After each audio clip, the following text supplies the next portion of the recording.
High and tight. Welcome to Good Morning Football, presented by Audi. We're live in New York City. Happy Monday, or no, Tuesday. It's my Monday. Tuesday. It's your Monday. Ooh, I just got here. That was that 3 day. I didn't do that on purpose. Dude, do it. Really Stunt on us. Kyle Brandt, Peter Schrager, Reggie Bush is here all week long. Excited about that. What a show. What a week for you to be here with Joe Montana and ഍ᴏsᴛ. Joe Montana and ഍ᴏsᴛ. I don't know how we're going to top that, but I guess we'll see. We'll try. We'll try, right? Yeah. I took a peek at the guest list for tomorrow. Not too shabby. So stay tuned for that, guys. Okay. You could bring Denzel Washington in, that would top it. Okay. Want to bring Denzel in? I'm trying to get Baker still. Let's try to get Baker. Here, DM Denzel Washington. I got Denzel Ward. More on Baker Mayfield and the draft, but let's go to J School. Time for the lead block. So in journalism school, they ask 5 burning questions. They ask the who, the what, the when, and so on. So let's do this thing. Let's start with the who. Under new head coach Pat Shurmur with the Giants, they are one of the teams that are back to work right now. Who is the most important person on the Giants to their success? Whether it's a coaching staff, a front office position, a player, quarterback room, what do you guys got? I'm going to say Pat Shurmur. I'm going to say the head coach because he's the one, his job is to change the culture of the team, of the organization, get Odell Beckham on the same page as everybody else. He's got him there already to the first workout, off-season workout, so he's already done a great job there. And then helping his team gel together, because last year when you watched them play, it just looked like they had no chemistry at all. So he's going to be in charge of really of a lot of bringing this whole team together and making sure that they get back to the old New York Giants. It's like the talent's there, but it wasn't cohesive. Yeah, and Shurmur's lots on his shoulders. I'm going Odell. To me, Odell, it's obviously what you're getting on the field if he's healthy. He's one of the most dynamic players we've ever seen in the sport, and he is the Giants' most important offensive player. I'm looking at the negative side of it. If Odell doesn't show up, what are the Giants? What are we dealing with again? I mean, this was not a good team when Odell was injured last year.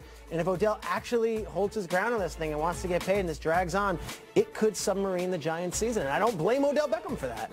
I don't blame him. When you see Mike Evans making $17 million a year and it's the same draft class and you're like, I've had a better career than Mike Evans, or at least you think you're in that conversation, or Sammy Watkins makes $16 million.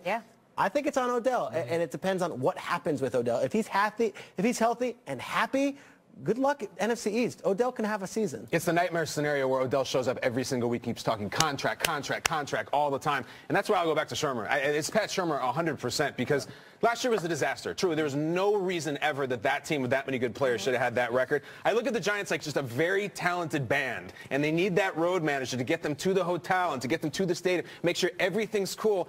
McAdoo, we're benching Eli Manning. It was a disaster. So I think Shurmur. He lost control. And so I think exceptionally somebody like Shurmur, who was there for Deshaun, who was there for Shady, big superstars who wanted money, I think he knows it. And the early returns, Kay, have been pretty good. I liked how Pat Shurmur showed. I liked it a lot. So I think it's him. What is it that people are liking about him so early in the game? Just the way he's handling the media aspect of it? I'm seeing a lot of love for Shurmur. He looks confident. He's speaking with his says, I expect Odell Beckham to be here. Like, he's not backing down. And this is a guy who's been through the wars. And he's been a head coach of Cleveland and got fired. Like, he's been through it. It's not a first-year coach. Moving on to the what, Schrags. The draft barely 2 weeks away, and there will be just as interesting a twist as anything in this draft as far as the fans are concerned. Fans have become a big storyline in this draft. All 32 teams in Jerry World are going to have their own designated cheering section. This is awesome. I love this, and it begs the questions, besides the Cowboys, who of course will be well represented, who will be the loudest section in the draft in Dallas? And are you guys down with this way to do it? Yeah, I love that they're doing it this way. You know what it reminds me of? It reminds me of medieval times. Like, you sit with, like, the red knight or the yellow knight, and you just go nuts while you eat your turkey leg and drink your mead or whatever it is. You're eating a baked potato with your hand. Yeah, you got a flagon of mead and leg of mutton, whatever the hell they serve there. So I love the seating because you sit with your people. You know what I mean? If I'm a Steelers fan, I don't want to sit with an Eagles fan. But I think the loudest fan base, this may sound different, I'm going to go with the Cleveland Browns. And I truly think it'll be at the 4 pick. I think they're going to take quarterback 1, they'll be loud. If they take Saquon at 4, they will break the decimal. I truly think that is the superstar that they want. They would get the quarterback. They would get the rock star. The Browns fans at 4 bury the decibels. That's my pick. I'm going with the New York Giants. I think at number 2, the Giants are an NFC East rival. I know a lot of people in New York are excited about this upcoming NFL draft, both with the Jets and the Giants. But I can see a bunch of Giant fans saying, you know what? We own Dallas. We beat them all the time down there. Let's go there. Let's own it again, and let's show them who's boss. Let's go in their building and be the loudest one. I love your That's my New York accent. That's your normal Let's show them who's boss. Do you think the Giants fans go absolutely ballistic if the Giants take an offensive guard with their pick way up there? Not at all. That's not a happy moment. No, but he's a great player. Might be the right choice, but I don't think they want that. I'm gonna go with the Jets just because I think they need a quarterback for better. They need a quarterback. So I got to go with the Jets just because of that alone, and they know they have to be able to compete. Every year they're drafting to compete with the Patriots, let's be honest. So they can get a good quarterback. We've talked about Baker Mayfield, Josh Rosen, Josh Allen. These are guys that a lot of people like, but listen, if they pick Baker Mayfield at that third pick, the Heisman Trophy winner. True. I think that place goes crazy. You're going to hear Jets, Jets. I think what do you think, Adam? even if they didn't have a first round, a second round, a third round pick, the Eagles would be the loudest. They will be loud. I truly do. Coming off a year where they ran the show, and they were such an amazing host city. I think that they will travel well. Maybe Jason Kelsey makes the trip.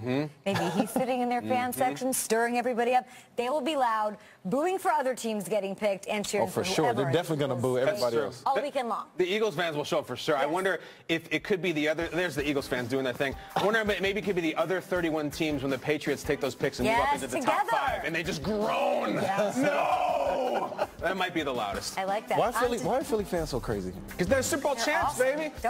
But even before that, they were crazy. Those are adopted people. They really are. On My to brothers. the when now in Journalism 101. We talk about the top 5 quarterbacks all the time here on Good Morning Football. Reggie just named all of them.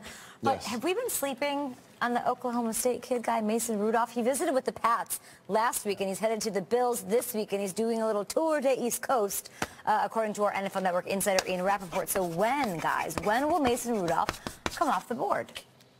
Where you got him in the mock, Schrags? I didn't have him in the first round last mock. Everyone I'm talking to now is saying that, there's going to be 6 quarterbacks now taken, but first round. In the first round, I'm going to say Mason Rudolph. I'm going to say, let's go 28 to the Pittsburgh Steelers. That's what I think. I think they find their backup for Ben Roethlisberger. They start grooming. I'm going 28 to the Steelers, late first round. I'm writing that down because you'll be right. No, that's feeding their stuff. I would just say, I'm going to say second round, I hope. If there's 6 quarterbacks that go in the first round, but how many of them are going to be really good players for a long time? Yeah. Is it 3? Is it 2? There's going to be a lot of them that do not work out. Just the way law of averages. And there's so many good players you'll be passing on to take these 6th quarterbacks. So I wish Mason Rudolph the best, but take him in the second. If he's in the first rounder, you would know. Do you think any zoo animals are going to be making picks this year? Of course there are. Yes, we had an orangutan last year. Mike Mayock will hate it again. Yes. Zach Banner was drafted by an orangutan. I remember that, and Mike Mayock was none too pleased. None too pleased. I'm going to go 31st pick to the Patriots. I think this is the year the Patriots take a quarterback. They find a successor to Tom Brady. You're going to allow Mason Rudolph to come in, learn behind the GOAT, behind Tom Brady. We see how much that can pay off for guys like Jimmy Garoppolo. And I just think this is the year that they need a quarterback. They have to find a successor to Brady. I think it's the Patriots, but I think it's the 11th pick of the second round. I think he falls to them. Ooh, okay. I think they don't have to reach for him. I don't think that they would ever do that. It's not their style. They'll let Mason Rudolph fall to them, and he will be a Patriot. All right, how about the where, guys? There are 7 new head coaches for 2018, and all of those teams need some kind of turnaround this season. So where in the country are fans most excited, or where fans should be most excited for their new head guy in charge? Well, I remember when Peter was in Orlando, he told us a fantastic story. And as much as I love these new head coaches, Frank Reich, Mike Vrabel, I ain't never seen any of those guys built up with some Legos. And I've seen that from Matt Patricia. There's Lego Matt Patricia. Hasn't coached a game yet, and he has a full statue of himself. Looks like the Hound. He does look like the Hound. Look at it. And there's Matty Pat with Lego Matty Pat. I think they put that thing right next to the Joe Louis fist, and where the RoboCop statue should be in Detroit. They cannot wait for that man in the Cargos. I love that. Yeah, he told me that I went to Legoland with my kids. They were excited, but they weren't as excited as they maybe should have been to see a version of me. But that's fine. They're young guys. Who you got, Reggie, for this? I'm going to go with John Gruden in Oakland. Okay. I mean, he's coming off with a $100 million contract for 10 years. Yeah, that's probably right. Listen, the Raiders are all in on John Gruden. They pulled him out of retirement. This is the new regime. He's going to change the culture. He's going to bring back the old great Raiders. And they're also going to Vegas pretty soon. So this is a guy who has a lot of pressure, and I think the fans should be very excited about having him. Are most excited, I feel like. Yeah, okay. Have you guys been watching our show? Have you guys been watching social media? Have you noticed the gust of wind coming out of Chicago of just optimism and hype and energy? This is all about the Bears. Matt Nagy has Bears fans in a tizzy, and he hasn't even coached a practice yet.